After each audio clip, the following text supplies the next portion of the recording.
المطهرين وعلماء ملته أجمعين أما بعد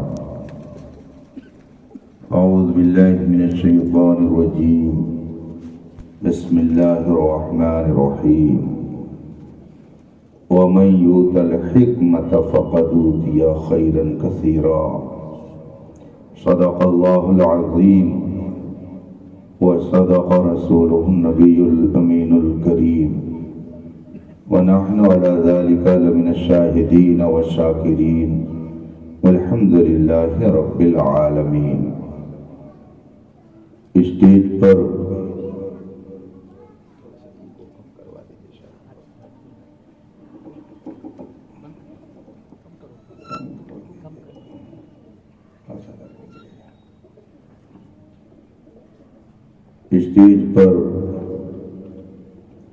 تشریف فرما علماء ذوی الاحترام،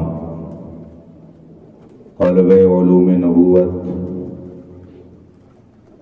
حاضرین باوقار، السلام علیکم ورحمۃ اللہ تعالی وبرکاتہ۔ وعلیکم السلام ورحمۃ اللہ تعالی وبرکاتہ۔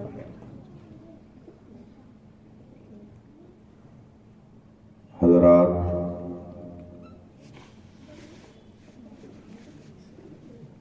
آپ سب کو معلوم ہے کہ آج کی یہ پاکیزہ بزم کس عظیم شخصیت کے حوالے سے منعقد ہے۔ عزیز گرامی، مولانا سمیر القادری زیدہ مجدہ کی خواہش کے احترام میں آپ کے درمیان حاضر ہوا ہوں۔ اس جگہ اس سے پہلے بھی متعدد بار آپ سے گفتگو کا موقع میسر آیا ہے، مگر آج اور کل کے پروگرام میں شرکت کی نوعیت الگ ہے۔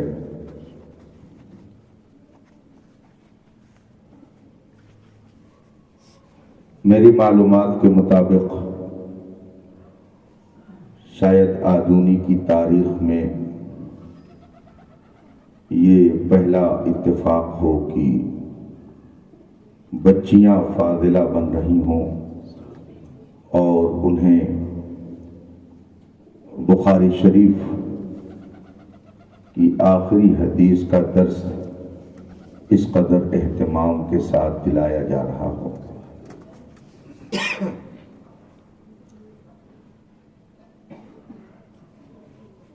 عزیزم مولانا سمیر القادری صاحب نے پہلے ایک خاکہ بنایا ہوگا، ایک نقشہ بنایا ہوگا، اور پھر اسے زمین پر اتارنے کے لیے جد و جہد کی، اور آج ایک قافلہ ان کے ساتھ ہے،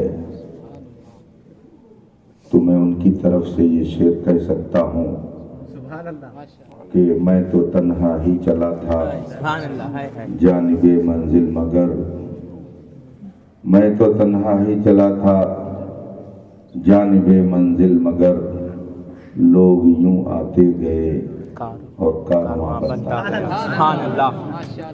اللہ تبارک و تعالی ان کے فضل و کمال اور علم و دانائی میں مزید برکتیں بخشے، قوم کی خدمت کا مزید جذبہ عطا فرمائے۔ اللہم آمین۔ میرے محب گرامی، کرم فرما حضرت مولانا شکیل القادری صاحب جو ایک عرصے سے مجھ پر نوازش فرماتے ہیں، انہوں نے بہت ساری باتیں میرے حوالے سے آپ کے درمیان کہی۔ دعا کریں کہ اللہ تعالیٰ مجھے بھی کسی لائق بنا دے اللہ اکبر. آپ اگر مجھے یاد کرتے ہیں یا علماء قدر اور محبت کی نگاہ سے دیکھ رہے ہیں، یا میں ہند و بیرون ہند کہیں بھی خدمت دین کے لیے بلایا جاتا ہوں، تو میں یہ سمجھتا ہوں کہ یہ در رضا کی غلامی کی برکت ہے. سبحان اللہ. بے شک. جب تک بکے نہ تھے تو کوئی پوچھتا نہ تھا، اس نے ہمیں خرید کے انمول کر دیا. بہت سارے اہل علم ہمارے ہندوستان میں موجود ہیں، لیکن ہماری آنکھیں دیکھ رہی ہیں کہ محبوبیت و مقبولیت کا درجہ اسی کے حصے میں زیادہ آتا ہے جس کو اعلیٰ حضرت کے در کی سچی غلامی نصیب ہے. بے شک. حق ہے. حق ہے. اور جو ان کا مخالف ہوتا ہے تو علم و فضل کے باوجود ہم نے یہ دیکھا ہے کہ جو تیرے در سے یار پھرتے ہیں در بدر یوں ہی خار پھرتے ہیں. حضرات، آپ سب مبارکبادی کے قابل ہیں کہ آپ کے شہر میں حضرت خاتون جنت بی بی فاطمۃ الزہرا رضی اللہ تعالی عنہا کے نام کی برکتوں کی خوشبو پھیل رہی ہے، اور گلشن فاطمہ سجا کر اس کی بھینی بھینی خوشبو سے پورے علاقے کو مشکبار اور معطر کیا جا رہا ہے. وہ تو جلوہ فرما ہے جنت البقیع کے اندر. بی بی فاطمۃ الزہرا کا مزار پرنوار مدینہ منورہ میں جنت البقیع کے اندر ہے، مگر ان کا فیضان پوری دنیا میں جاری اور ساری ہے. ان کے فیض و برکات کا سرچشمہ اگرچہ مدینہ منورہ ہے، مگر نہریں ان کے فیضان کی پوری دنیا میں بہہ رہی ہیں. نہانے والے نہا رہے ہیں، پاک ہونے والے پاک ہو رہے ہیں، دل کو پاکیزہ کرنے والے دل کو پاکیزہ کر رہے ہیں. جس کا جیسا ظرف ہے فاطمۃ الزہرا رضی اللہ تعالی عنہا کے فیضان سے وہ اپنے آپ کو اتنا ہی مالا مال کر رہا ہے. رب تعالی گلشن فاطمہ کو ہمیشہ سرسبز و شاداب رکھے، آمین آمین. لہلہاتا رہے، اور یہاں سے فاطمۃ الزہرا کی کنیزیں پڑھ پڑھ کر کے پورے خطے میں فیضان فاطمۃ الزہرا کو عام کرتی رہی. تھوڑی دیر کے لیے میں آپ کے درمیان ہوں. آپ کا وقت بھی بڑا قیمتی ہے. مولانا سمیر القادری صاحب نے بتایا کہ یہاں پر دوشنبہ کو جمع ہونے کا مزاج کم ہے، لوگوں کی عادتیں الگ الگ ہیں. یہ سنڈے اور کوئی اور دن تلاشتے ہیں، چھٹی کا دن چاہیے انہیں، لیکن آپ کی سہولت کی وجہ سے میں نے دوشنبہ کا دن رکھ دیا، تو انہوں نے مجھ پر احسان کا ایک ردہ رکھ دیا.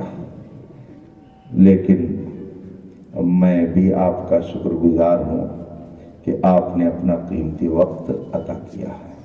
مگر ساتھ ہی ساتھ یہ بھی کہہ دیتا ہوں، ہمیں دعویٰ نہیں، تنہا نباہی دوستی، ہم نے محبت کو سنبھالا ہے، کبھی تم نے کبھی ہم نے.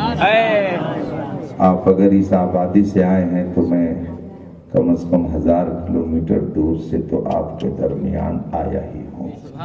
آئیے مصطفیٰ جان رحمت سرور کائنات فخر موجودات رحمت للعالمین شفیع المذنبین طٰہٰ و یاسین نبی مکرم شفیع معظم خاتم پیغمبراں سرور دو جہاں صلی اللہ علیہ وآلہ وسلم کی بارگاہ ناز میں درود و سلام کا نذران عقیدت پیش کریں اور پڑھیں اللہم صلی علی سیدنا و مولانا محمد معدن الجود والکرم و آلہ کرام اجمعین۔ نامی کوئی بغیر مشقت نہیں ہوا، نامی کوئی بغیر مشقت نہیں ہوا، 100 بار جب عقیق گھسا تب نگیں ہوا۔ انسان کی زندگی اگر جد و جہد میں گزرے تو وہ کسی منزل پر پہنچ جاتا ہے، اور اگر آدمی اپنی زندگی کو بیکار اور لہو و لعب میں گزار دے تو نہ تو اسے دنیا میں کوئی مقام ملتا ہے اور نہ آخرت میں کوئی اسے درجہ ملتا ہے۔ آگے تھوڑی سی گفتگو ممکن ہے کہ آپ کے لیے تلخ ہو جائے، لیکن عرض ضرور کروں گا۔ اللہ نے ہمیں پیدا کیا ہے، اس نے ہم کو 2 چیزوں کا مجموعہ بنایا ہے، ایک جسم ہے اور جسم کے اندر روح ہے۔ روح اور جسم کے مجموعے کا نام انسان ہے۔ اگر دونوں میں اتحاد ہے تو زندگی ہے، اور اگر دونوں میں جھگڑا ہو جائے، اختلاف ہو جائے، دونوں الگ الگ ہو جائیں تو اسی کو کہا جاتا ہے کہ موت ہے۔ اتحاد دونوں کا ہو تو زندگی، اور اختلاف اگر دونوں میں ہو جائے تو موت۔ اسی کو حضور حافظ ملت نور اللہ مرقدہ سمجھانے کے لیے فرماتے تھے کہ قوم کا اتحاد زندگی ہے اور اختلاف موت ہے۔ انسان جسم اور روح سے بنا ہوا ہے، جسم کو بھی بیماری لاحق ہوتی ہے، جسم بھی بیمار ہوتا ہے، اور انسان کی روح بھی بیمار ہوتی ہے۔ جسم کا بیمار ہونا یہ سب نظر آتا ہے، مگر روح کا بیمار ہونا کم لوگوں کو دکھائی دیتا ہے۔ جسم کی بیماری کے لیے ہزاروں نہیں لاکھوں ڈاکٹر ہیں، مگر روح کی بیماری کا علاج کرنے کے لیے کم ڈاکٹر پائے جاتے ہیں۔ جسم کی بیماری کو دور کرنے کے لیے لاکھوں ہاسپٹل ہیں، مگر روح کی بیماری کو ختم کرنے کے لیے ہاسپٹل بہت کم تعداد میں ہیں۔ جسم کی سب سے بڑی بیماری اس وقت کیا ہے؟ کون سی ایسی بھینکر بیماری ہے جسم کی کہ جس کو آدمی سن کر کے کانپ جاتا ہے؟ آپ کہیں گے کہ اس زمانے میں کینسر سب سے بڑی بیماری ہے جسم کی۔ جس طرح سے جسم کی سب سے بڑی بیماری کا نام کینسر ہے، اس لیے کہ اس میں آدمی زندہ رہتا نہیں ہے، ابھی اس کا کامیاب علاج کہیں پر تلاش نہیں کیا جا سکا ہے۔ جب آدمی کے جسم میں کینسر کی بیماری لاحق ہو جاتی ہے تو لوگ نا امید ہو جاتے ہیں، وہ سمجھتے ہیں کہ یہ ہر بیماری کی جڑ ہے، سب سے بھینکر بیماری ہے۔ تو اب میں آپ کو قرآن اور حدیث کی روشنی میں یہ بتانا چاہوں گا کہ اگر جسم کی بھینکر بیماری یہ ہے تو روح کی سب سے بھینکر بیماری کیا ہے؟ روح کا سب سے بڑا مرض کیا ہے؟ وہ کون سی بیماری ہے کہ جو ساری بیماریوں کی جڑ ہے؟ وہ روح کی کون سی بیماری ہے کہ اگر وہ بیماری لگ جاتی ہے تو بہت ساری بیماریاں اور آ جاتی ہیں؟ آپ اگر قرآن اور حدیث کا مطالعہ کریں گے تو آپ یہ دیکھیں گے۔ علماء تشریف فرما ہے، ابھی حضرت مولانا شکیل صاحب سے آپ نے سنا کہ مولانا سمیر القادری صاحب کبھی منہاج العربیہ پڑھاتے ہیں اور کبھی بیضاوی شریف پڑھاتے ہیں۔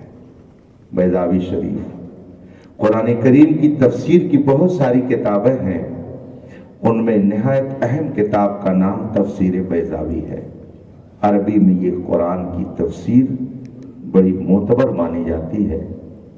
قرآن کریم میں اللہ جل مجدہ ارشاد فرماتا ہے فی قلوبہم مرض فزادہم اللہ مرضا، فی قلوبہم مرض، یہ قرآن کی آیت ہے۔ منافقوں کے دل میں بیماری ہے، فی قلوبہم مرض، ان کے دلوں میں مرض ہے، بیماری ہے۔ تو آپ مجھے بتائیے کہ رسول پاک صلی اللہ علیہ وآلہ وسلم کے زمانے میں جو منافقین پائے جاتے تھے، کیا وہ سب کے سب ہارٹ اٹیک کے مریض تھے؟ کیا فی قلوبہم مرض، ان کا دل بیمار ہے۔ دل کی بیماری کیا کہلاتی ہے؟ کیا کہتے ہیں دل کی بیماری کو؟ ہارٹ اٹیک، بلڈ پریشر ہو جائے، ہارٹ اٹیک ہو جائے، اس کا تعلق دل سے۔ تو کیا مکہ شریف اور مدینہ شریف میں جتنے منافقین تھے، جتنے کافرین تھے، وہ سب کے سب ہارٹ اٹیک کے مریض تھے کیا؟ سب کو بلڈ پریشر کا مرض تھا کیا؟ آخر قرآن پاک فرماتا ہے فی قلوبہم مرض، ان کے دلوں میں بیماری ہے۔ تو وہ کون سی بیماری تھی ان کے دل میں؟ ہارٹ کی بیماری نہیں تھی، وہ سب کے سب بلڈ پریشر کے مریض نہیں تھے، اور اس زمانے میں شاید ہارٹ اٹیک اور بلڈ پریشر کا ان لوگوں نے نام بھی نہیں سنا رہا ہوگا کہ یہ بھی کوئی بیماری ہوتی ہے۔ بیماری تو پیدا ہوتی رہتی ہے، آتی رہتی ہے اور جاتی رہتی ہے۔ آج سے 20 سال 25 سال 30 سال پہلے کینسر کوئی نہیں سنتا تھا، اور آج سن رہا ہے، اور کورونا تو کبھی نہیں سنا تھا، وہ تو ابھی 2 سال میں سنا گیا۔ ابھی اور کیا کیا پیدا ہوگی بیماری، اللہ بہتر جانے۔ تو کیا مدینہ شریف کے جو منافقین تھے، جن کے بارے میں قرآن فرماتا فی قلوبہم مرض، ان کے دلوں میں بیماری ہے، تو کیا سب کے سب بلڈ پریشر کے مریض تھے، ہارٹ اٹیک کے بیماری میں مبتلا تھے؟ نہیں، ایسا نہیں ہے۔ وہ سب ہارٹ اٹیک یا بلڈ پریشر کے مریض نہیں تھے۔ ان کے دلوں میں جو بیماری تھی وہ کیا بیماری تھی؟ ان کی روح کی بیماری جو تھی وہ کیا بیماری تھی؟ قرآن کریم میں جہاں یہ آیت کریمہ ہے، اس کی تفسیر میں امام بیضاوی رحمۃ اللہ تعالی علیہ نے فرمایا ہے کہ جسمانی بیماری الگ ہوتی ہے اور روحانی بیماری الگ ہوتی ہے۔ وہ لوگ جسمانی بیماری میں مبتلا نہیں تھے، بلکہ وہ سب کے سب روحانی اور دلی بیماری میں مبتلا تھے۔ اور وہ روحانی بیماری کیا تھی؟ ان کا کفر تھا، ان کا نفاق تھا، ان کا حسد تھا، ان کی جلن تھی، ان کا بغض و کینہ تھا۔ رسول پاک صلی اللہ علیہ وسلم سے دل میں ان کے نفرت تھی، رسول پاک صلی اللہ علیہ وسلم کی عداوت تھی، رسول پاک صلی اللہ علیہ وسلم کی گستاخی تھی۔ یہ ساری بیماریاں روحانی بیماریاں ہیں جو انسان کی روح کو کھوکھلا کرتی ہیں۔ اور ان ساری بیماریوں کی جڑ کیا ہے؟ آپ نے مکہ، آپ نے طائف کا واقعہ علماء سے سنا ہوگا کہ میرے آقا صلی اللہ علیہ وسلم جب دین کی تبلیغ کرتے، کافروں کے پاس جا کر کے جب اسلام کی باتیں بتاتے، تو وہ آپ کو ایذا پہنچاتے، آپ کو تکلیفیں دیتے، تو رسول پاک کیا فرماتے؟ اللہم اہد قومی فإنہم، آگے کیا ہے نہیں معلوم ہے، حضور کیا فرماتے تھے؟ اللہم اہد قومی، اے اللہ میری قوم کو ہدایت دے دے، اے اللہ میری قوم کو ایمان کی دولت دے دے، اے اللہ میری قوم کو کفر سے نجات عطا فرما دے، اے اللہ انہیں دلالت کے راستے سے نکال کر کے ہدایت کے راستے پہ لا کے کھڑا کر دے۔ کیوں؟ آخر آگے فرمایا جاتا ہے، رسول پاک فرماتے، دعا یوں کرتے، اللہم اہد قومی فإنہم لا یعلمون، اے اللہ میری قوم کو ہدایت دے دے، یہ کفر میں مبتلا ہے، یہ گمراہی میں مبتلا ہے، یہ شرک میں مبتلا ہے، یہ میرے بغض و کینہ میں مبتلا ہے، مجھے ایذا پہنچانے کے جذبے میں مبتلا ہے، میری گستاخی کرنے کے شعور میں مبتلا ہے، یہ بہت ساری بیماریوں میں اس لیے مبتلا ہے، فإنہم لا یعلمون، اس لیے کہ ان کے پاس علم نہیں ہے، یہ جان نہیں رہے ہیں۔ گویا کفر آدمی کرتا ہے تو اس کا مطلب یہ ہے کہ اس کے اندر علم نہیں ہے۔ آدمی اگر گمراہی اختیار کرتا ہے تو اس کا مطلب ہے اس کے اندر علم نہیں ہے۔ اگر آدمی کسی مومن سے بغض و کینہ رکھتا ہے تو اس کا مطلب ہے کہ اس کے اندر حقیقت میں علم نہیں ہے۔ اگر کوئی نبی کی گستاخی کرتا ہے تو اس کا مطلب یہ ہے کہ اس کے اندر علم نہیں ہے۔ اگر وہ نبی کی تعظیم کا انکار کرتا ہے تو اس کا مطلب یہ ہے کہ اس کے اندر علم نہیں ہے۔ رسول پاک صلی اللہ علیہ وسلم نے یہ نہیں فرمایا اے اللہ میری قوم کو ہدایت دے دے، ان کے پاس پیسہ نہیں ہے، اے اللہ میری قوم کو ہدایت دے دے، یہ ڈاکٹر اور انجینئر نہیں ہے، اے اللہ میری قوم کو ہدایت دے دے، ان کے پاس دولت نہیں ہے، ان کے پاس مکان نہیں ہے۔ یہ نہیں رسول پاک نے فرمایا، بلکہ ارشاد فرمایا اے اللہ یہ میری قوم اگر کفر کر رہی ہے، میری قوم اگر گمراہی میں مبتلا ہے، میری قوم اگر مجھے ایذا دے رہی ہے، میری قوم اگر میری گستاخی کر رہی ہے تو وجہ یہ ہے کہ ان کے پاس علم نہیں ہے۔ اس کا مطلب ہے ہر بیماری سے بڑی بیماری لا علمی ہے، ہر بیماری سے بڑی بیماری جہالت ہے۔ اسی لیے علماء فرماتے ہیں کہ اگر کسی بھینکر مریض کو دیکھو تو جس طرح سے تم یہ دعا پڑھتے ہو الحمدللہ الذی عافانی مما ابتلاک بہ وفضلنی علی کثیر ممن خلق تفضیلا، اسی طریقے سے فرماتے ہیں کہ اگر کسی کو جہل کی بیماری میں مبتلا دیکھو کبھی یہ دعا پڑھ لیا کرو کہ اللہ نے تمہیں علم دیا اور اس بیماری سے تمہاری حفاظت فرمائی۔ بات سمجھ میں آ رہی کہ نہیں آ رہی ہے؟ اسی لیے رسول پاک صلی اللہ علیہ وسلم نے فرمایا فَإِنَّمَا شِفَاءُ الْعَيِّ السُّؤَالُ، حدیث پاک ہے، مشکات شریف کی حدیث ہے۔ میرے آقا فرماتے ہیں فَإِنَّمَا شِفَاءُ الْعَيِّ السُّؤَالُ، نہ جاننے کا جہالت کا علاج کیا ہے؟ حضور فرماتے شفاء العی، جہالت کا علاج، گویا جہالت کو رسول پاک نے بیماری فرمایا، اسی لیے اس کے لیے علاج بھی تلاش دیا۔ انما شفاء العی السؤال، جہالت کا علاج کیا ہے؟ جہالت ایک بیماری ہے، اس بیماری کی دوا کیا ہے؟ میرے آقا فرماتے السؤال، اگر تمہیں نہیں معلوم ہے تو فوراً تم اس جہالت کی بیماری کو دور کرنے کے لیے کسی علم والے کی بارگاہ میں پہنچ جاؤ، وہاں تم علم لے لو تاکہ تمہاری بیماری دور ہو جائے۔ اسی لیے قرآن نے ارشاد فرمایا فاسألوا اہل الذکر ان کنتم لا تعلمون، اگر نہیں جانتے ہو تو جو علم والے ہیں ان کی بارگاہ میں پہنچ کر کے علم لے لو تاکہ جو تمہاری بیماری ہے وہ دور ہو جائے۔ اس کا مطلب ہے ہر بیماری کا، ہر روحانی بیماری اور مرض میں سب سے بڑی جو بیماری ہے وہ جہالت ہے۔ اسی لیے رسول پاک صلی اللہ علیہ وسلم نے علماء کی فضیلت کو بیان کر کے لوگوں کے دلوں میں یہ بات بٹھائی کہ تم اپنے سماج سے، اپنے معاشرے سے، اپنی قوم سے اگر بیماری کو دور کرنا چاہتے ہو تو علم کی روشنی میں آؤ، تمہاری ساری بیماری دور کر دے۔ کیا آپ نے یہ حدیث شریف نہیں سنی؟ میرے آقا صلی اللہ علیہ وسلم مسجد نبوی میں تشریف لے گئے، سبحان اللہ، مسجد نبوی میں میرے آقا جلوہ گر ہوئے، اور آقا کریم صلی اللہ علیہ وسلم کے چلنے کا انداز بھی کتنا نرالا ہوتا تھا۔ جب میرے آقا کہیں گزرتے تھے، کہیں چلتے تھے، صحابہ کو پوچھنے کی ضرورت نہیں پڑتی تھی کہ محبوب کا گزر کدھر سے ہوا ہے۔ اعلیٰ حضرت فرماتے ہیں کیا مہکتے ہیں مہکنے والے، بو پہ چلتے ہیں بھٹکنے والے، بوئے مصطفیٰ خوشبوئے محمد عربی کو سونگ سونگ کر کے عاشق یہ سمجھ لیا کرتے تھے کہ محبوب کا گزر کدھر سے ہوا ہے۔ میرے آقا صلی اللہ علیہ وسلم اگر مدینے کی گلیوں میں گزرتے تھے تو مدینے کی گلیاں خود ہی پتہ بتا دیتی تھی کہ محبوب کا ادھر سے گزر ہوا ہے۔ اور اگر کسی خزاں رسیدہ باغ میں پہنچ جاتے تھے جہاں پتجھڑ کا زمانہ ہوتا، پتے جھڑ جاتے تھے، موسم خزاں میں لگتا تھا، مگر میرے مصطفیٰ جب اس باغ کی طرف چلے جاتے تھے تو اس کا حال کیا ہو جاتا تھا؟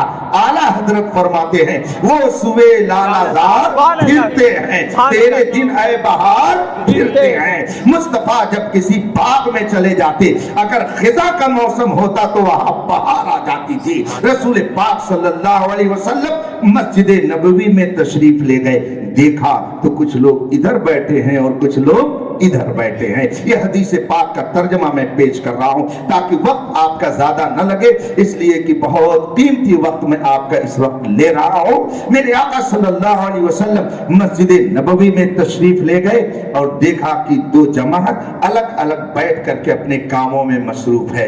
ایک جماعت وہ تھی، ایک گروہ وہ تھا کہ جو اللہ کے ذکر میں لگا ہوا تھا، لا الہ الا اللہ کا ورد کر رہا تھا اور اللہ تبارک و تعالیٰ کی یاد میں لگا ہوا تھا، درود کی کثرت میں لگا ہوا تھا، ذکر الہی میں لگا ہوا تھا. اور دوسرا گروہ جو ادھر بیٹھا تھا وہ وہاں علم کی باتیں کر رہا تھا، لوگوں کو درس دے رہا تھا. دوسری جو جماعت تھی وہ دوسرے کو سکھا رہی تھی، دین کی باتیں بتا رہی تھی. میرے آقا صلی اللہ علیہ وسلم جب مسجد نبوی میں داخل ہوئے، دونوں طرف دیکھا، ارشاد فرمایا دونوں خیر پر ہیں، دونوں بھلائی پر ہیں، دونوں جماعتیں حق پر ہیں اور دونوں بھلائی میں مصروف ہیں، مگر یہ جماعت اس سے زیادہ بھلائی پر ہے. اس لیے میرے آقا اس جماعت میں جا کر کے بیٹھ گئے جہاں پر علم دیا جا رہا تھا.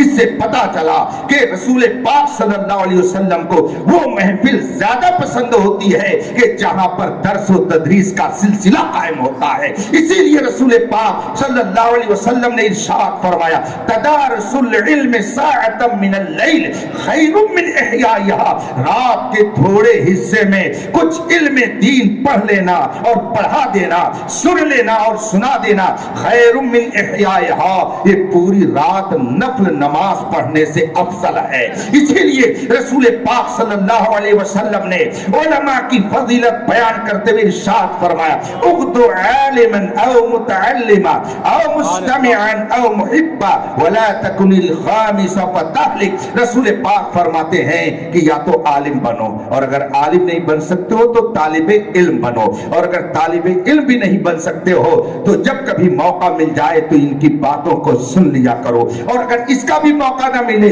تو ان سے محبت کرو، اہل علم سے، علماء حق سے، علماء ربانی سے، سچے علماء سے محبت کرو. یہ رسول پاک فرماتے ہیں. اور اس چار کے بعد میرے آقا کیا فرماتے ہیں؟ پہلے کیا فرمایا؟ اغدو عالما، عالم بنو، اور اگر عالم نہیں بن پاتے ہو تو متعلما، طالب علم بنو، یہ بھی نہیں بن سکتے ہو تو مستمعا، ان کی باتوں کو سننے والا بنو، اور اگر اتنا بھی موقع نہیں ہے تو محبا، ان سے محبت کرو. پھر میرے آقا فرماتے ولا تکن الخامس فتہلک، پانچواں مت بننا ورنہ ہلاک و برباد کر دیے جاؤ گے. رسول پاک کی حدیث ہے کہ چار میں سے کوئی ایک بن کر کے رہنا، اگر پانچویں بنو گے تو تباہ و برباد کر دیے جاؤ گے. آج دنیا میں جو تباہی و بربادی آ رہی ہے، اسلام پر لوگ نکتہ چینی کر رہے ہیں، اس کا سبب کیا ہے آپ مجھ سے زیادہ سمجھ سکتے ہیں. قرآن فرماتا ہے وَمَنْ يُؤْتَ الْحِكْمَةَ فَقَدْ أُوتِيَ خَيْرًا كَثِيرًا، جسے علم دین عطا کیا گیا، جسے حکمت عطا کی گئی، اسے خیر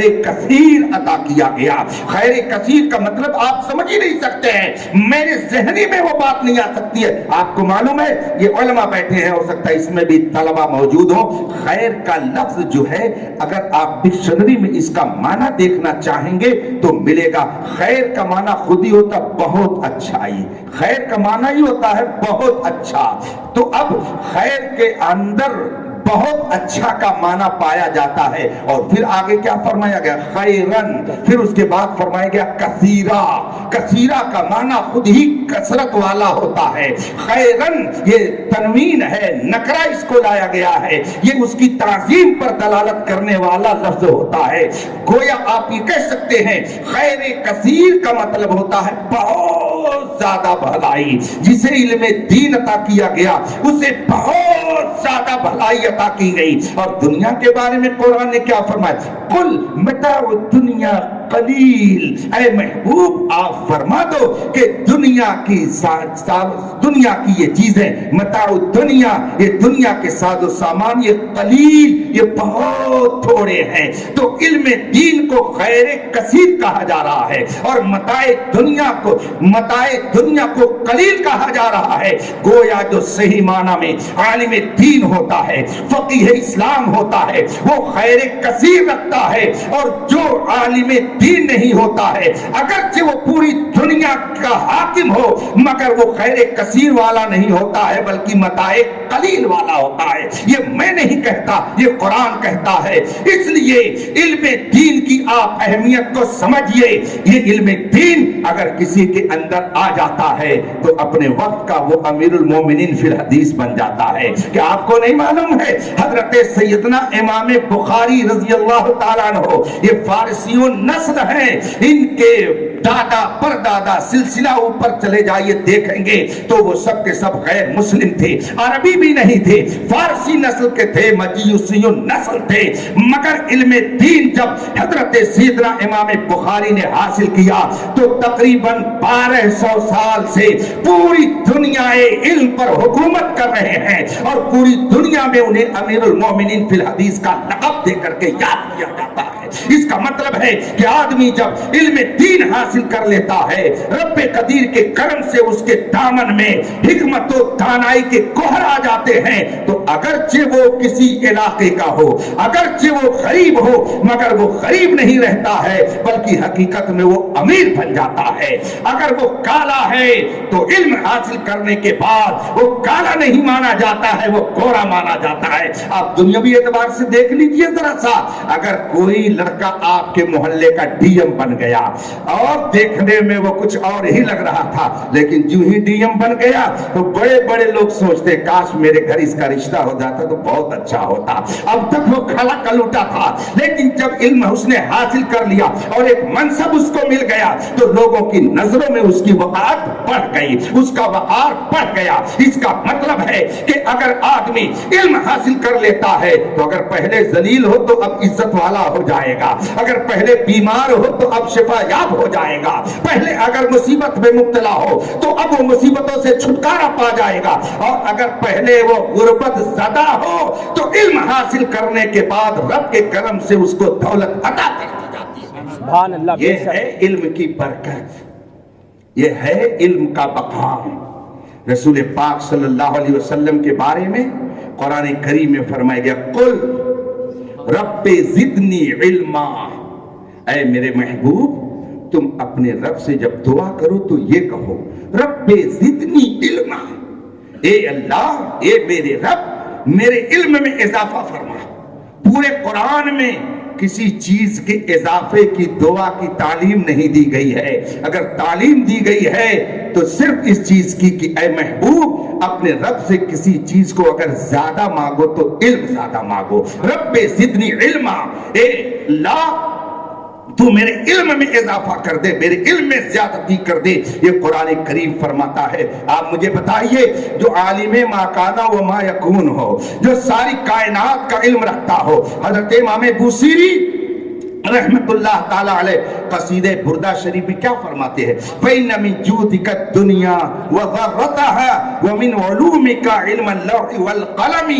یا رسول اللہ آپ کی ذات وہ ہے کہ دنیا اور آخرت کا وجود بھی آپ ہی کے صدقے میں ہے.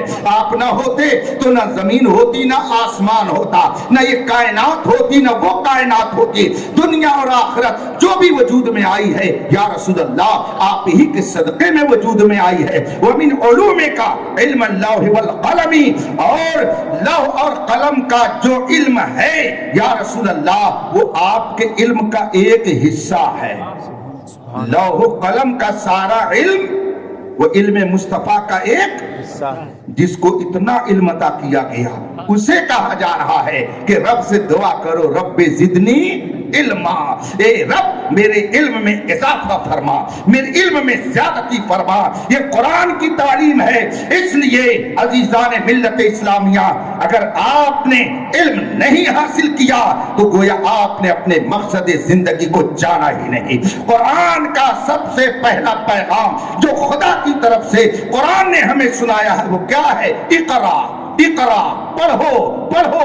گویا سب سے پہلا خدائی پیغام پڑھنے کا ہے جو امت مسلمہ کو اللہ نے عطا فرمایا ہے. اور جو اس پیغام پر عمل کر لیتا ہے، جسے علم و حکمت اور دانائی مل جاتی ہے تو اس کا مقام کیا ہوتا ہے؟ ہم میں سے کوئی امام اعظم کا رشتہ دار نہیں ہے، ہم میں سے کوئی امام اعظم کی خاندان کا نہیں ہے، مگر بیٹھے ہوئے آدونی کی جامع مسجد میں اور جشن منا رہے ہیں تو کس کا؟ سبحان اللہ. سیدنا امام اعظم. کیا وہ آپ کی خاندان کے ہیں؟ نہیں. آپ کے رشتہ داروں میں ہیں؟ نہیں، مگر آپ یہاں بیٹھ کر کے ان کا جشن منا رہے ہیں. کس بنیاد پر جشن منا رہے ہیں؟ کوئی بہت بڑے سیٹ تھے، بہت بڑے ساہوکار تھے، خلیفہ وقت تھے، اپنے وقت کے امیر المومنین تھے، وزیر اعظم تھے، صدر جمہوریہ تھے. کس بنیاد پر آپ ان کا جشن یہاں بیٹھ کر کے منا رہے ہیں؟ بات وہی ہے، وَمَنْ يُؤْتَ الْحِكْمَةَ فَقَدْ أُوتِيَ خَيْرًا كَثِيرًا. جسے حکمت عطا کر دی جاتی ہے وہ خیر کثیر کا مالک ہو جاتا ہے. یہ خیر کثیر کا ایک جلوہ ہے کہ اتنے لوگ یہاں بیٹھ کر کے امام اعظم کی شان بیان کر رہے ہیں، ان کی بارگاہ میں محبتوں کا نذرانہ پیش کر رہے ہیں. یہ خدا کی طرف سے وہ خیر کثیر ہے جو حضرت سیدنا امام اعظم کو عطا کیا گیا ہے. الحمدللہ اس فقیر نے سیدنا امام اعظم رضی اللہ تعالی عنہ کے مزار پر انوار پر حاضری دی ہے. الحمدللہ اس فقیر نے اپنے ماتھے کی آنکھوں سے جا کر سیدنا امام اعظم رضی اللہ تعالی عنہ کی تربت انور کی زیارت کی ہے.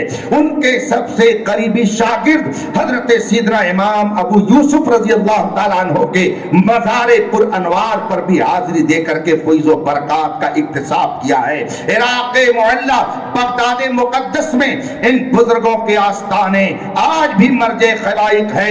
تقریباً 1300 سال سے سیدنا امام اعظم کے فضل و کمال کا آفتاب پوری دنیا میں روشنی پھیلا رہا ہے. جلنے والے جل رہے ہیں، مخالفت کرنے والے مخالفت کر رہے ہیں، مگر تو گھٹائے سے کسی کے نہ گھٹا ہے نہ گھٹے، جب بڑھائے تجھے اللہ تعالیٰ تیرا. سیدنا امام اعظم رضی اللہ تبارک و تعالیٰ عنہ کوفہ کے رہنے والے ہیں. کوفہ جس کو آج کل بہت سارے لوگ غلط طریقے سے یاد کرتے ہیں، تو کوفی ہے کیا؟ یعنی بے وفائی جس کے اندر ہوتی ہے اس کو کوفی کہہ کر کے بلا دیا جاتا ہے. مگر کوفہ اس دور میں راس الاسلام تھا، وہ راجدھانی تھی مسلمانوں کی، علم کا پائے تخت تھا. سیدنا امام اعظم رضی اللہ تعالی عنہ 80 ہجری میں اسی کوفہ کے اندر پیدا ہوئے. امام اعظم رضی اللہ تعالی عنہ کا نام نعمان ہے، ان کے والد ماجد کا نام ثابت ہے، نعمان ابن ثابت رضی اللہ تعالی عنہ. پھر حضرت ثابت کے والد کا نام بھی نعمان ہے، پھر ان کے والد کا نام بھی ثابت ہے، پھر ان کے والد کا نام مرزبان ہے. یہی مجوسی سے اسلام قبول کرنے والے ہیں. اور پھر اس کے بعد جب ان میں ایمان کی دولت آئی تو حضرت سیدنا نعمان جو حضرت امام اعظم کے دادا ہوتے ہیں، وہ اپنے شہزادے حضرت ثابت کو مولائے کائنات حضرت شیر خدا علی مرتضیٰ رضی اللہ تعالیٰ عنہ کی بارگاہ میں لے جاتے ہیں. چونکہ امام حضرت سیدنا مولائے کائنات رضی اللہ تعالیٰ عنہ نے کوفہ کو ہی اپنی راجدھانی بنا رکھی تھی، موجود تھے کوفہ کے اندر.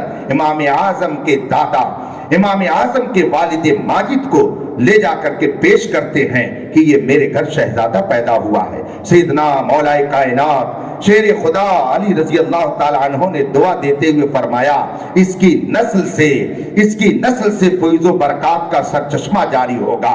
دعائیں دی حضرت مولائے کائنات نے امام اعظم کے دادا کو. اس دعا کا نتیجہ کیا ہوا کہ ان کی نسل میں جب امام اعظم ابو حنیفہ پیدا ہوئے تو علم حاصل کیا، اتنا علم حاصل کیا کہ آج پوری دنیا کے اندر اسلامی قانون پر جتنے لوگ عمل کر رہے ہیں، چاہے وہ حنفی ہو، چاہے شافعی ہو، چاہے مالکی ہو، چاہے حنبلی ہو، حتیٰ کہ وہ غیر مقلد ہی کیوں نہ ہو، سب کے سب امام اعظم کے انہی اصول و قوانین کی روشنی میں عمل کر رہے ہیں جو امام اعظم نے دنیا کو عطا فرمایا. امام اعظم رضی اللہ تبارک و تعالی عنہ کی شان کس طرح سے میرے آقا صلی اللہ علیہ وسلم نے خود بیان فرمائی. میرے آقا صلی اللہ علیہ وسلم ابو حنیفہ امام اعظم کی ولادت سے پہلے خوشخبری دیتے ہوئے, بشارت دیتے ہوئے ایک موقع پر ارشاد فرماتے ہیں لو کان العلم معلقا بالثریا, اگر علم ثریا میں معلق ہوگا, ثریا میں لٹکا ہوگا, تو فارسی آدمی ایک ایسا آئے گا, فارس کا رہنے والا ایک ایسا شخص آئے گا کہ وہاں سے بھی وہ علم اٹھا لائے گا. یہ اس کے بارے میں علماء فرماتے ہیں کہ فارسیوں میں کوئی اتنا بڑا عالم نہیں ہوا جس قدر علم و فضل کے مالک سیدنا امام اعظم ہوئے ہیں. گویا رسول پاک صلی اللہ علیہ وسلم نے ابو حنیفہ کی ولادت سے کئی سال پہلے ان کی آمد کی اطلاع دے کر کے دنیا والوں کو بتا دیا تھا کہ فارسی نسل ایک ایسی شخصیت آئے گی جس کے فیض و برکات سے پوری دنیا مالا مال ہو جائے گی. سیدنا امام اعظم رضی اللہ تعالیٰ عنہ فرماتے ہیں کہ میں نے ایک روز خواب دیکھا, بڑا بھیانک خواب دیکھا, ڈر گیا, اٹھ کر بستر سے بیٹھ گیا. صبح کسی طرح سے میں گزارا, میرے چہرے پر عجب ہوائیاں اڑ رہی تھیں, میں ڈرا سہما تھا, خوف زدہ تھا, بہت اداسی میرے جسم پر چھائی, میرے چہرے پر چھائی ہوئی تھی, میں بہت پریشان تھا, مجھے خواب کی تعبیر سمجھ میں نہیں آ رہی تھی. فرماتے ہیں کسی طرح سے صبح ہوئی, بستر سے میں اٹھا اور خوابوں کی تعبیر بیان کرنے والے جو سب سے بڑے عالم ذیشان, ان کا نام آپ جانتے ہیں, حضرت ابن, دیکھیے ادھر سے آواز آئی, یہ علم ہے, یہ علم ہے جو سب کی نمائندگی کر گیا, سب کی نمائندگی کر گیا. نام کیا تھا ان کا؟ ابن سیرین, جو خواب کی تعبیر بیان کرنے میں پوری دنیا میں بین الاقوامی شہرت کے حامل ہیں, بڑے معتبر معبر ہیں. سیدنا امام اعظم فرماتے ہیں میں صبح کو جب اٹھا پریشان تھا, چہرے پر اداسی تھی, دل بالکل بے چین و بے قرار تھا. میں سوچا کہ اس خواب کی تعبیر کیا ہو سکتی ہے. علامہ ابن سیرین سے تو ملاقات نہ ہو سکی, مگر ان کے ایک ساتھی جو ان کی صحبت میں رہتے تھے, اس لیے کہ صحبت کا بھی اثر ہوتا ہے, صحبت سے بھی برکتیں ملتی ہیں, صحبت سے بھی آدمی کو کچھ نہ کچھ فیضان مل جاتا ہے. فرماتے ہیں میں علامہ ابن سیرین کے ایک مصاحب اور ان کے ایک ساتھی کے پاس چلا گیا, اور جانے کے بعد میں وہاں بیٹھا. انہوں نے میری کیفیت کو دیکھا تو فرمایا ابو حنیفہ کیا ہوا ہے؟ تو میں نے کہا آج رات میں نے ایک عجیب و غریب خواب دیکھا ہے جس کی وجہ سے میں بہت پریشان ہوں. حضرت سیدنا ابن سیرین کے مصاحب اور ان کے ساتھی فرماتے ہیں ابو حنیفہ تم نے کیا خواب دیکھا کہ اس قدر پریشان ہو؟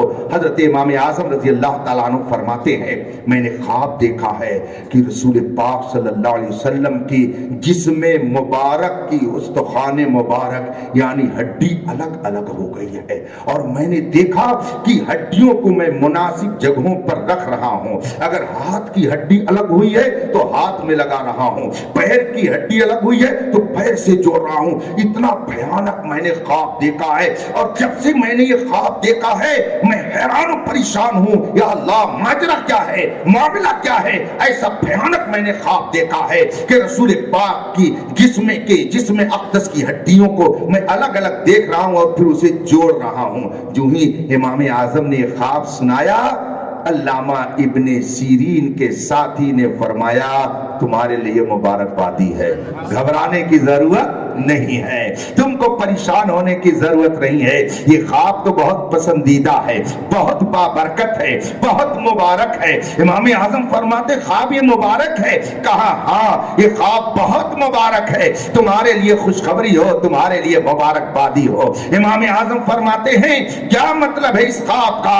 سبحان اللہ. علامہ ابن سیرین کے ساتھی فرماتے ہیں اس خواب کو تم کسی غلط مطلب پر محمول مت کرو, میری نظر یہ دیکھ رہی ہے ایک دن ایسا آئے گا کہ جب رسول پاک کی حدیثیں دنیا میں پھیل جائیں گی تو ان حدیثوں کو تم اکٹھا کرو گے, ان حدیثوں کو تم یکجا کرو گے, اور جو حدیث صحیح ہوگی اس کو الگ کرو گے, جو ضعیف ہوگی اس کو الگ کرو گے, جو حسن ہوگی اس کو الگ کرو گے, اور پھر اس سے تم میٹر نکالو گے, اس سے تم مسائل نکالو گے, اس سے لوگوں کے قوانین عطا کرو گے. اور پھر ایک دور ایسا آئے گا کہ ان قوانین قوانین اور ان اصولوں کے ذریعہ پوری دنیا پر تمہاری سلطنت قائم ہوگی اور تمہارے علم کا رعب پوری دنیا میں قائم ہوگا. رسول پاک کی حدیث تمہارے ذریعہ پوری دنیا میں پھیلے گی اور پوری دنیا اسلام کے قانون پر تمہارے بتائے ہوئے اصول کی روشنی میں عمل کرے گی. وہ ذات تھی امام اعظم کی. ابھی انہوں نے نام لے لیا. ویسے میں تو گندھڑوں کا نام لینا بھی پسند نہیں کرتا، مگر حضرت نے نام لے لیا تو مجھے بھی تھوڑا سا حوصلہ مل گیا. غیر مقلد کہتے ہیں کہ تمہارے ابو حنیفہ کو کئی حدیثیں یاد تھیں؟ کتنی حدیثیں؟ جھوٹ بولے تو چھوٹا جھوٹ کیوں بولے بھائی؟ جو بڑی کرسی پر ہوتا ہے وہ پہنچیے نا دلی. جو بڑی کرسی پر ہوتا ہے وہ بڑا جھوٹ بولتا ہے، جو چھوٹی کرسی پر ہوتا ہے وہ. آج کل یہ مزاج چل رہا ہے نا. ہاں، جو جتنی بڑی کرسی پر ہوتا ہے اتنا بڑا، جو جتنا بڑا جھوٹ بول لے اس کو اتنا ہی بڑا لوگ سمجھتے ہیں. دیکھتے نہیں ہے کیا دنیا کا حال ہے. شرم نہیں آتی ہے لوگوں کو. کہتے ہیں امام اعظم کو کئی حدیثیں آتی ہیں؟ کل 3 حدیث. اللہ اکبر، معاذ اللہ. امام اعظم امام بخاری کے دادا استاذ کا نام. بے عشق محمد جو پڑھاتے ہیں بخاری، آتا ہے بخار ان کو بخاری نہیں آتی. امام ترمذی کے دادا پردادا استاذ کا نام امام اعظم ابو حنیفہ ہے. امام ابو داؤد کے پردادا استاذ کا نام ابو حنیفہ ہے. امام نسائی کے پردادا استاذ کا نام ابو حنیفہ ہے. صحاح ستہ کے جملہ مصنفین کے پردادا استاذ کا نام امام اعظم ابو حنیفہ ہے. امام اعظم ابو حنیفہ وہ ہیں کہ جن کی حدیث دانی کا عالم یہ تھا کہ ایک محفل کا واقعہ ہے، گفتگو آ گئی. آپ نے بھی یہ سنا ہوگا. سب سے پہلے مسلمان ہونے والی ذات کون سی ہے؟ حضرت ابو بکر صدیق رضی اللہ. حضرت ابو بکر صدیق رضی اللہ ہے نا. لیکن چلیے میں بھی ایک دوسری بات بتا رہا ہوں. آپ نے وہ کہہ دیا تو میں بھی ایک بات بتا رہا ہوں. سب سے پہلی ذات جس نے اسلام قبول کیا وہ حضرت خدیجۃ الکبریٰ ہے. اس لیے کہ رسول پاک صلی اللہ علیہ وسلم جب غار حرا سے تشریف لائے تو آپ نے سب سے پہلے کس سے اپنی حالت کو بتایا؟ کس کو بتایا؟ حضرت خدیجۃ الکبریٰ. پوری کائنات کے مومنوں کی ماں ہے، ام المومنین حضرت خدیجہ. اللہ اکبر. اس میں بہت سارے حضرات ہوں گے جنہوں نے غار حرا کی زیارت کی ہوگی. غار حرا 4000 فٹ کی اونچائی پر ہے، مگر وہ ہماری ماں، سبحان اللہ، رسول پاک کی زوجہ محترمہ، ایسی وفا شیار بیوی اور پوری دنیا کو تعلیم دینے والی ایسی عظیم ماں. رسول پاک صلی اللہ علیہ وسلم جب تنہائی میں وہاں عبادت کے لیے جاتے، ہفتوں وہاں رہ جاتے. ہماری اور آپ کی پوری کائنات کے مومنوں کی ماں ام المومنین کھانا لے کر کے 4000 فٹ کی اونچائی پر تشریف لے جاتی تھی. شوہر نامدار کو کھانا پیش کرتی تھی اور میرے مصطفیٰ ان کے لیے دعائیں کرتے تھے. پہلی بار جب وحی الہی آئی ہے تو رسول پاک پہنچے ہیں. جب گھر پر فرمایا زملونی زملونی، مجھے چادر اڑاؤ، مجھے چادر اڑاؤ، مجھے گھبراہٹ ہو رہی ہے، تو دل کو تسلی دینے والی سب سے پہلی جو ذات تھی وہ ام المومنین حضرت خدیجہ. وہ ہے ام المومنین. تو سب سے پہلے اسلام کس نے قبول کیا؟ حضرت خدیجہ. حضرت خدیجہ. اب ہمارے اور آپ کے درمیان اختلاف ہو گیا نا. آپ نے کہا ہے صدیق اور میں نے کیا کہا؟ حضرت خدیجہ الکبریٰ. ٹھیک ہے، کوئی تیسرا بھی کھڑا ہو سکتا ہے. حضرت علی. دیکھیے آواز آ ہی گئی. حضرت علی. 3 گروپ یہی ہو گئے، یہی 3 گروپ ہو گئے. یہ کہہ رہے ہیں کہ سب سے پہلے اسلام کس نے قبول کیا؟ حضرت علی رضی اللہ تعالیٰ عنہ ہے. حضرت علی رضی اللہ تعالیٰ عنہ. تو ایک روایت میں ہے کہ حضرت سیدنا صدیق اکبر نے پہلے اسلام قبول کیا. دوسری روایت میں ہے کہ حضرت ام المومنین خدیجہ رضی اللہ تعالیٰ عنہا نے پہلے اسلام قبول کیا. اور تیسری روایت میں یہ ہے کہ سب سے پہلے حضرت علی رضی اللہ تعالیٰ عنہ نے اسلام قبول کیا. میں آپ سے پوچھنا چاہتا ہوں، بتائیے اس میں صحیح کون ہے؟ تینوں صحیح. تینوں کیسے صحیح ہو سکتا؟ پہلے تقریر کس نے کیا؟ یہاں پہلے تقریر کس نے کی؟ جی شکیل اعظم صاحب. اور پھر کسی سے پوچھا کس نے پہلے تقریر کی؟ اختر حسین قادری نے. پھر کسی سے پوچھا پہلی تقریر کس نے کی؟ کہا مولانا سمیر القادری نے. تینوں بات صحیح ہوگی؟ تو آپ کیسے کہہ رہے ہیں کہ تینوں صحیح ہے؟ کوئی ایک ہی بات صحیح ہوگی. پہلا کوئی ایک ہی ہوگا. تینوں تو پہلے. بھائی کل بچوں کی دستار بندی بھی ہوگی نا, ان کو انشاءاللہ ردائے فضیلت دی جائے گی, تو اس میں نمبر ہوگا, نمبر 1, نمبر 2, نمبر 3. تو نمبر 1 پر نام لیا جائے گا, ایک کا دوسرے. آپ کسی سے پوچھا نمبر 1 پر کس کی پگڑی بندھی؟ فلاں کی. پھر کسی نے کہا نمبر 1 پر کس کی پگڑی بندھی؟ اس نے دوسرے کا نام لیا, کس نے تیسرے کا نام لیا. اور جب پوچھا گیا کون, تو کہا تینوں صحیح ہے. تینوں کیسے صحیح ہو سکتا ہے؟ تینوں بات صحیح ہو سکتی ہے؟ نہیں. چلیے آپ میری طرف آ گئے, یہ بیچارے اکیلے پڑ گئے. انہوں نے کہا تو تینوں صحیح ہیں. لگتا ہے پکے حنفی ہیں, امام اعظم کے سچے مقلد ہیں, اس لیے کہ مشکلوں کا حل امام اعظم نے عطا کیا. مشکلات کی عقدہ کشائی امام اعظم نے فرمائی ہے. امام اعظم جلوہ فرما تھے. آپ کی محفل میں یہ بات آ گئی. کسی نے کہا سب سے پہلے اسلام صدیق اکبر نے قبول کیا, کسی نے کہا فلاں نے, کسی نے کہا فلاں نے. تینوں روایتیں سامنے آ گئیں.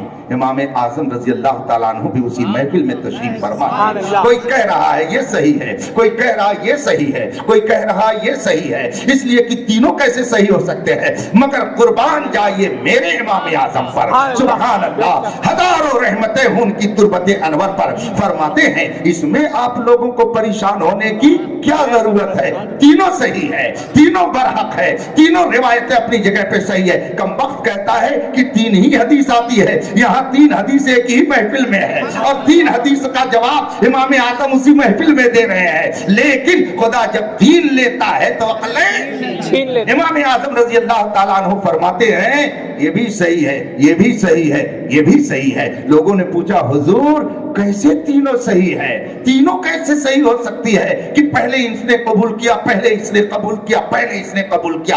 امام اعظم سبحان اللہ دریائے علم و فضل جب جوش مارتا ہے, امام اعظم فرماتے ہیں تم نے سمجھا نہیں. جس روایت میں یہ ہے کہ صدیق اکبر رضی اللہ تعالیٰ عنہ نے پہلے اسلام قبول کیا, اس کا مطلب یہ ہے کہ مردوں میں سب سے پہلے صدیق اکبر نے اسلام قبول کیا ہے. اور جس روایت میں یہ ہے کہ ام المومنین حضرت خدیجہ نے پہلے اسلام قبول کیا, اس کا مطلب یہ ہے کہ عورتوں میں سب سے پہلے حضرت ام المومنین خدیجہ نے اسلام قبول کیا.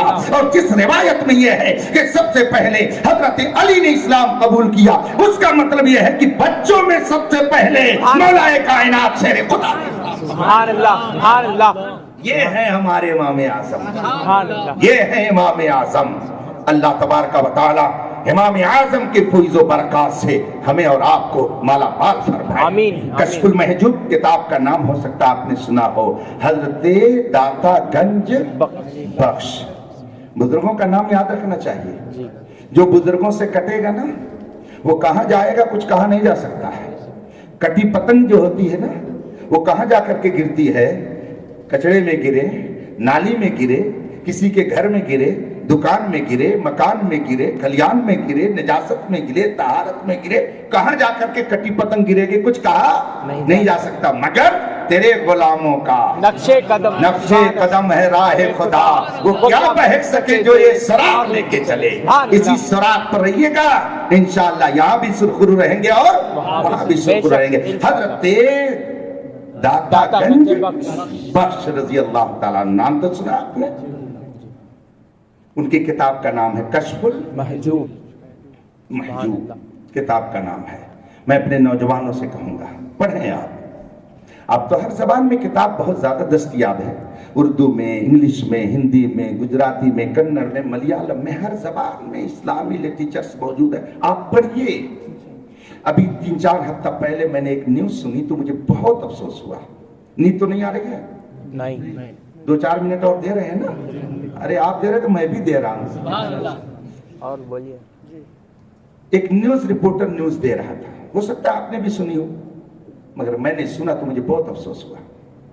اس میں وہ کہتا ہے کہ ایک تنظیم نے, ایک کمیٹی نے ایک سروے کیا ہے پوری دنیا میں سب سے زیادہ پڑھنے والی قوم کون سی ہے. تو سروے کرتے ہوئے بتایا گیا کہ سب سے زیادہ پڑھنے والی قوم یہودی ہے. اور آگے اس نے خبر دیتے ہوئے کہا کہ ہر یہودی سال میں کم از کم ایک سال میں ایک یہودی کم سے کم 40 کتابوں کی اسٹڈی کرتا ہے. کیا کتاب پڑھتا ہے؟ 40 کتاب پڑھتا ہے ایک یہودی. اور دوسرے نمبر پر عیسائی ہیں کہ جو سال میں ان کا ہر آدمی 32 کتابوں کا مطالعہ کرتا ہے. اور مسلمانوں کا سروے کرتے ہوئے بتایا کہ یہ مائنس پر چل رہا ہے، یعنی یہ ایک بھی کتاب کا مطالعہ. اب آپ بتائیے جس قوم کو سب سے پہلے خدا کی طرف سے اقرا کا پیغام ملا ہو، وہ قوم اگر علم سے اتنی دور رہے گی تو بتائیے تباہی نہیں آئے گی تو کیا ہوگا، بربادی نہیں آئے گی تو کیا ہوگا. آپ چاہے دنیا کی ترقی چاہیں یا دین کی ترقی چاہیں، دنیاوی طور پر مہذب بن کے رہنا چاہیں یا دینی طور پر مہذب بن کے رہنا چاہیں، بغیر علم کے تہذیب اور ثقافت نہیں آ سکتی ہے. آپ انجینئر بنے، ڈاکٹر بنے، پروفیسر بنے، ماسٹر بنے، آپ لائر بنے، ایڈوکیٹ بنے، بیرسٹر بنے، محدث بنے، مفسر بنے، حافظ بنے، قاری بنے، عالم بنے، مفتی بنے، یہ سب آپ بنے اس لیے کہ اللہ نے علم کی امانت آپ کو عطا کی ہے. اقرا، پڑھو. حضرت آدم علیہ الصلوۃ والتسلیم جنت میں جب پیدا کر کے رکھے گئے، اللہ نے حکم دیا فرشتوں کو انہیں سجدہ کرو، مگر سجدہ کرانے سے پہلے اللہ تبارک و تعالیٰ نے جب ان کی فضیلت کو ظاہر کرنا چاہا تو کیا کیا؟ قرآن پڑھیے، قرآن میں ہے. اللہ تبارک و تعالیٰ نے حضرت آدم علیہ السلام کو پیدا کرنے کے بعد دنیا کے اندر جتنی پیدا ہونے والی چیزیں تھیں ساری چیزوں کو ایسے ہی سامنے، جیسے آج نمائش کوئی کرتا ہے نا سامان رکھ کر کے، ایسی ساری چیزیں حضرت آدم کے سامنے رکھ دیا. قرآن کہتا ہے وَعَلَّمَ آدَمَ الْأَسْمَاءَ كُلَّهَا. قرآن کریم ہے. اللہ تبارک و تعالیٰ نے حضرت آدم علیہ السلام کو سب چیزوں کا نام بتا دیا، حتیٰ کہ مائک، کرسی، بیڈ، الماری، پلیٹ، چمچہ، ڈوئی، کرچھل، سب کا نام بتا دیا. قیامت تک جتنی پیدا ہونے والی چیزیں تھیں حضرت آدم علیہ السلام کو اللہ تبارک و تعالیٰ نے سب چیزیں دکھا دیا، سب کا نام بتا دی. آدم، یہ اس کو ڈسک کہا جائے گا، اس کو بنچ کہا جائے گا، اس کو ٹپائی کہا جائے گا، اس کو مائک کہا جائے گا، اس کو ہارن کہا جائے گا، اس کو ممبر کہا جائے گا، اس کو محراب کہا جائے گا، اس کو کرسی کہا جائے گا، اس کو بیڈ کہا جائے گا. ساری چیزوں کا علم حضرت آدم علیہ السلام کو اللہ نے عطا کر دیا. یہ قرآن کہتا ہے. کتنی زبانیں جانتے تھے حضرت آدم معلوم ہے؟ نہیں معلوم، پڑھا ہی نہیں ہے تو کیا معلوم ہوگا. 7 لاکھ زبانیں جانتے تھے. کتنی زبانیں؟ 7 لاکھ زبانوں کا علم حضرت آدم علیہ السلام کو اللہ نے. اسی لیے ان کی اولاد میں بھی الگ الگ زبانیں ہیں. اسی ہندوستان میں دیکھ لیجئے، آپ کی زبان الگ، کرناٹک کی زبان الگ، کیرلا کی زبان الگ، اڑیسہ کی زبان الگ، بنگال کی زبان الگ، یو پی کی زبان الگ، مہاراشٹر کی زبان الگ. یہ زبانیں جو الگ الگ ہیں، چونکہ یہ سب حضرت آدم کی اولاد ہیں تو کسی کو یہ زبان ملی، کسی کو وہ زبان ملی، کسی کو وہ زبان ملی، کسی کو وہ زبان ملی. 7 لاکھ زبانوں کا علم اللہ نے حضرت آدم علیہ السلام کو عطا فرمایا. مجھے بتایا جائے آدم علیہ السلام کا علم زیادہ ہے کہ میرے مصطفیٰ کا علم زیادہ ہے؟ علم کس کا زیادہ ہے؟ ہر مومن یہ عقیدہ رکھے گا پوری کائنات میں جس کو جو علم ملا ہے میرے مصطفیٰ کے صدقے میں ملا ہے. اس لیے ہم یہ بھی عقیدہ رکھتے ہیں پوری کائنات میں جتنی زبانیں بولی جاتی ہیں اللہ نے میرے مصطفیٰ کو ہر زبان کا علم عطا کیا. وہ رسول پاک کی ذات ہے. حضرت آدم علیہ السلام کے سامنے ساری چیزیں رکھا اللہ نے اور اس کے بعد میں بتا دیا یہ فلاں چیز ہے، فلاں چیز ہے.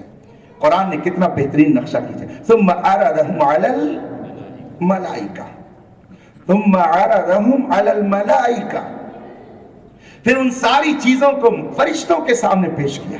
چونکہ فرشتوں سے جب اللہ نے فرمایا تھا انی جاعل فی الارض خلیفہ، میں زمین میں اپنا نائب بنانے والا ہوں، تو فرشتوں نے کیا کہا تھا؟ اتجعل فیہا من یفسد فیہا، اے اللہ کیا ایسے لوگوں کو پیدا کرے گا جو قتل و غارت کری کریں، فتنہ اور فساد برپا کریں؟ تو اللہ نے چاہا کہ لوگوں فرشتوں کو بتا دیا جائے کہ آدم کا درجہ کیا ہے. پہلے ساری چیزوں کا نام اللہ نے حضرت آدم کو بتایا. ثم عرضهم علی الملائکہ، پھر ان ساری چیزوں کو فرشتوں کے سامنے اللہ نے پیش کیا اور فرمایا اے فرشتوں انبئونی باسماء ہؤلاء، بتاؤ ان چیزوں کا کیا نام ہے، یہ جو چیزیں رکھی ہیں کیا ہیں، ان کا نام تو بتاؤ. فرشتوں سے جب اللہ نے پوچھا ان کا نام کیا ہے تو فرشتوں نے کیا کہا؟ لا علم لنا الا ما علمتنا، اے اللہ ہم نہیں جانتے ہیں کہ اس کا نام کیا ہے، ہمیں اس کا علم نہیں ہے، ہم تو اتنا ہی جانتے ہیں جتنا تو نے ہم کو بتایا ہے. اب جب فرشتوں نے کہہ دیا ہم کو نہیں معلوم تو اللہ نے حضرت آدم سے فرمایا آدم چلو بتاؤ تو ذرا تم بتاؤ جلدی سے. حضرت آدم سے جو ہی اللہ تعالیٰ نے فرمایا انبئہم باسماء ہؤلاء، ان چیزوں کا نام تم بتاؤ یا آدم، بتاؤ ان چیزوں کا نام. حضرت آدم علیہ السلام نے کھٹ کھٹ کھٹ کھٹ کھٹ کھٹ کھٹ جیسے سپر فاسٹ ٹرین چلتی ہے اس سے بھی زیادہ تیز حضرت آدم نے ایک ایک چیز کا نام بتا دیا. یا اللہ یہ فلاں چیز، یہ فلاں چیز، یہ فلاں چیز، یہ فلاں چیز، یہ فلاں چیز، فلاں چیز، فلاں چیز. اب فرشتوں کے سامنے حضرت آدم کی فضیلت ظاہر کر دی. حالانکہ حضرت آدم جنت میں تھے، ان کے حسن و جمال کا کوئی جواب نہیں، ان کے کمال کا کوئی جواب نہیں، وہ جنتی مخلوق تھے، اس وقت جنت میں تھے. جنت کے اندر رہنے والوں کے حسن و جمال کا کوئی اندازہ نہیں لگا سکتا، مگر اللہ نے حضرت آدم کی خوبصورتی کو وجہ فضیلت نہیں بتایا بلکہ ان کے علم کو فضیلت کے لیے پیش کیا. اس کا مطلب یہ ہے کہ آدم اور آدمیت کی فضیلت ہینڈسم ہونے میں نہیں ہے بلکہ علم و فضل حاصل کرنے میں ہے. جو علم و فضل حاصل کر لیتا ہے حقیقت میں وہی حضرت آدم کی سچی اولاد ہے. حضرت آدم علیہ السلام کی فضیلت ظاہر کیا اللہ نے علم کے ذریعہ. پڑھو، میں کس کتاب کا نام لیا تھا؟ کشف المحجوب. کشف المحجوب. کشف المحجوب کا حضرت داتا گنج بخش حجویری رضی اللہ تعالیٰ عنہ فرماتے ہیں کشف المحجوب میں کہ میں ملک شام میں تھا. کہاں تھے؟ ملک شام. اور فرماتے ہیں کہ میں مسجد نبوی کے مؤذن حضرت سیدنا بلال رضی اللہ تعالیٰ عنہ کے مزار پاک کے سرہانے سویا ہوا تھا. کہاں سوئے تھے؟ حضرت بلال رضی اللہ. حضرت بلال. گویا مزار بنانا یہ صرف بریلویوں کا ہی طریقہ ہے. سبحان اللہ، سبحان اللہ. حضرت بلال صحابی رسول ہیں اور ان کا مزار مبارک ملک شام میں ہے. ظاہر سی بات ہے کوئی اعلیٰ حضرت نے تو جا کے بنا نہیں دیا، بریلی والوں نے تو بنا نہیں دیا، آدونی کے سنیوں نے تو بنایا نہیں. اب دو ہی بات ہو سکتے ہیں، یا تو یہ کہو کہ اس وقت بھی سب بریلی تھے اور یا تو یہ کہو کہ جو پہلے سے چلا آ رہا ہے بریلوی اسی پر چلتے ہیں. اگر وہ مانو تو بھی صحیح اور یہ مانو تو بھی صحیح. الحمدللہ اہل سنت کا ہے بیڑا پار، صحابہ حضور نجم ہیں اور ناؤ ہے عطرت رسول اللہ کی. ہم کسی نئے عقیدے اور نئے عمل کے پیروکار نہیں ہیں. ہمارا عقیدہ وہی ہے جو مصطفیٰ جان رحمت کے صحابہ نے ہم کو عطا فرمایا ہے. ہمارا عمل وہی ہے جو صحابہ کرام نے ہم کو عطا فرمایا ہے. حضرت داتا گنج بخش حجویری رضی اللہ تعالیٰ عنہ فرماتے ہیں میں حضرت بلال حبشی رضی اللہ تعالیٰ عنہ کے مزار پر انوار کے سرانے سویا ہوا تھا. فرماتے ہیں میں نے خواب دیکھا کہ میں مکہ شریف میں ہوں. کہاں ہوں؟ مکہ شریف. مکہ شریف میں. خواب دیکھا کہ میں مکہ شریف میں ہوں اور رسول کائنات صلی اللہ علیہ وسلم باب شیبہ، ایک گیٹ ہے اس زمانے میں رہا ہوگا، فرماتے ہیں باب شیبہ سے میں نے دیکھا کہ رسول پاک چلے آ رہے ہیں اور آپ اپنی گود میں ایک بزرگ شخص کو اٹھائے ہوئے ہیں. ایک بزرگ شخص کو اٹھائے ہوئے ہیں. حضرت داتا گنج بخش رضی اللہ تعالیٰ عنہ فرماتے ہیں میں نے یہ خواب جب دیکھا کہ رسول پاک صلی اللہ علیہ وسلم ایک معمر اور بزرگ شخص کو اپنی گود میں اٹھائے ہوئے تو ان کی قسمت پر مجھے ناز ہو گیا. میں ان کی قسمت پر رش کرنے لگا اور خواب ہی کی بات ہے. فرماتے ہیں میں جلدی سے اٹھا اور جا کر کے میں نے سرکار دو عالم صلی اللہ علیہ وسلم کی بارگاہ میں سلام عرض کیا. یاد رکھیے گا حضور فرما چکے ہیں من رآنی فی المنام فقد رأى الحق.